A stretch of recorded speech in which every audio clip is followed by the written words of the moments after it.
اعوذ باللہ من الشیطان اللعین الرجیم بسم اللہ الرحمن الرحیم الحمد للہ رب العالمین والصلاة والسلام علی اشرف الانبیاء والمرسلین اما بعد فقد قال امیر المومنین علی بن ابی طالب صلوات اللہ علیہ الاعجاب یمنع الازدیاد۔ عزیزان گرامی قدر، ماہ مبارک رمضان گو کہ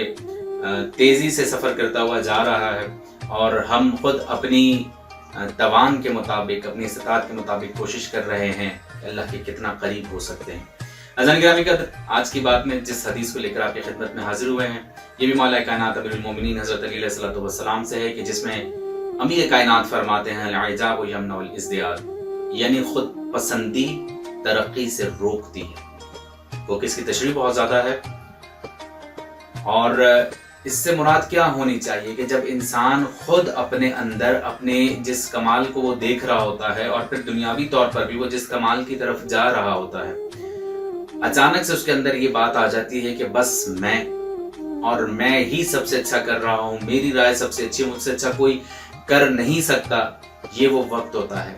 جب اس کی عقل پہ تالے پڑ جاتے ہیں، وہ رک جاتا ہے وہاں پر، وہ جس بلندی پر جا رہا تھا، جس کمال کی طرف جا رہا تھا، وہ اچانک سے رک جاتا ہے۔ اور انسان کمال پر جا رہا ہوتا ہے، دنیاوی طور پر دیکھیں کمال پہ جانے سے کیا مراد ہے۔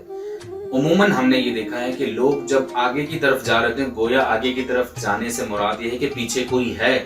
جس سے آگے جانا ہے۔ لوگ یہ کر رہے ہوتے ہیں، اپنے احباب سے آگے جا رہے ہوتے ہیں، دوستوں سے آگے جا رہے ہوتے ہیں، یا اور بہت سی آفیشلی کہیں نہ کہیں پر کوئی نہ کوئی کسی نہ کسی سفر کو طے کر رہا ہوتا ہے۔ لیکن جب یہ خیال آ جائے کہ بس میری رائے، میں سب سے اچھا، مجھ سے اچھا کوئی نہیں، تو وہاں پر انسان رکتا ہے۔ ہوتا کیا ہے نتیجہ کہ جن سے آگے جا رہا تھا وہ وہیں پہ رک جاتا ہے اور جو پیچھے تھے وہ آگے چلے جاتے ہیں۔